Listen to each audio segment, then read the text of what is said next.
Hey folks, what's up? This is Ben Kinney, publisher of Business North Carolina Magazine. Recently, we gathered some experts in internet privacy and cybersecurity to talk again at our annual roundtable, which was virtual this year. And of course, as you can imagine, a lot of things have changed over the course of last year. So our group had quite a bit of content to discuss. And this is a snippet that we are sharing with you of a couple questions from that roundtable, which you can also find in the November issue of Business North Carolina. I'm going to pass it over to our moderator, Brooks Raiford, who is the president and CEO of the NC Tech Association. So enjoy. I think the biggest, the broad opening softball that I'll just ask you all to sort of go around and offer your insights on in this last year where COVID has waxed and waned and waxed again.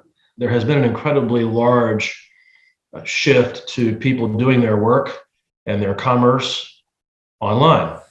And so the security issues as well as privacy issues that we always talk about are even more pronounced. So I guess I would ask, in this 18 months or so of COVID, and now with some return to office approach being implemented or complemented or contemplated, and some doing hybrid approach, which is a very common approach. What are some of the security issues that might be extra important, have extra visibility right now? I'll get into privacy separately. Who wants to take that opening softball and run with it a little bit? I think it just stretches the issues that we've in the security industry we already know.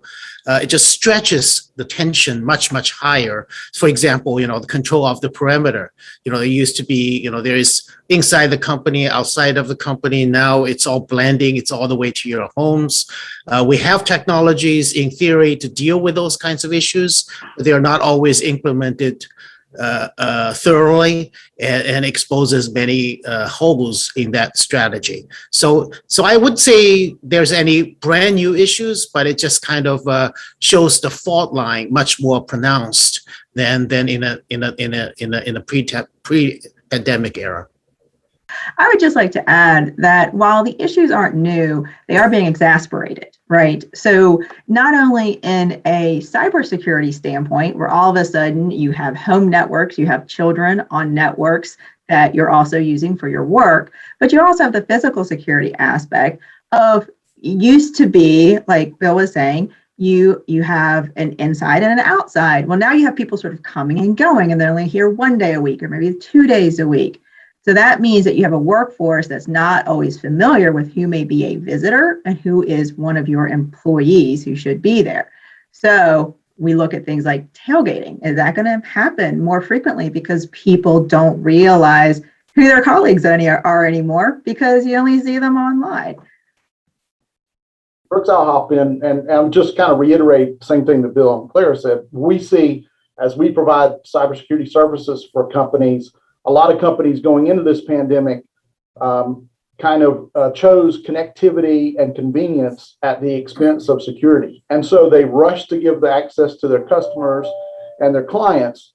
But the challenge was maybe, as Bill mentioned, they didn't do it thoroughly, or maybe they were under pressure to keep the business going and we've got to get things moving quickly. So we cut corners and those, typically in these circumstances, a lot of times no one ever comes back and cleans up those corners that you cut short originally. So I think the focus, what the pandemic has forced on companies is just to survive, they've had to make technology changes.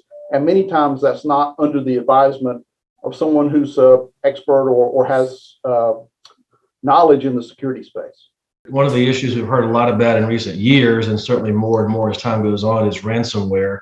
You've talked a little bit about security risks and all of that already. Is there anything about this distributed workforce or the increased use of video conferencing or the increased use of probably bring your own device if people have devices at home that were not issued by their company and are using networks that their company is not providing, that makes the risk of ransomware greater, or would that have been about the same anyways, best you can tell? Will, I don't know if you have a particular view of that. I do. I think there's some similarities to where Bill started, that we're not in necessarily seeing a new, a new malware or new ransomware type delivery. But what we're seeing is that people are more susceptible to it in some ways when they're at home. They're more distracted, and so they may be more likely to click on the email that says, please enter your credentials. And then that allows someone back in access into a system that, if you're in the office and you're focused on work solely, you may not be as inclined to click on that. So I've seen that a lot with clients where they say, oh, I was just so distracted. Where the employee says, I was so distracted, I didn't mean to click on that, but my kid was calling me from the other room, and I thought it was for work. And then maybe the only other thing I'll mention with ransomware is that the other thing I'm seeing is that the bad guys are way more patient than they used to be. I'm seeing a lot more, of getting in the system and waiting versus taking the first opportunity to, shut the system down or extract data, those sort of things. So I don't know, why that is, but I feel like I'm seeing that a little bit more. Just this year, we've had 361 reports of ransomware. And we think that number is low because sometimes creative lawyering describes it in all kinds of ways, but just saying ransomware. So I suspect the number is actually much higher, but it definitely is a problem. And I don't know what to attribute it to other than what everybody else has kind of mentioned is people are working from home and distracted, and networks might not be as secure. Passwords might not be changing as frequently as they would if everybody was in the office. So yeah, it's definitely a problem. And we have seen, and I kind of look at these, this is the first thing I look at every day is the breach notices that came in the night before. I have definitely noticed a difference over the last few years. Originally, we didn't get tons of ransomware because of the way our statute defines a breach. When they just got in and encrypted the system, a lot of people said, well, it's technically not a breach because the data didn't go anywhere. They just locked us out. Now there is the exfiltration. And so now most of them probably really are a security breach according to our definition. And so that's sort of one reason we're seeing more of these, but I think that's just more common occurrence that data is actually leaving the system.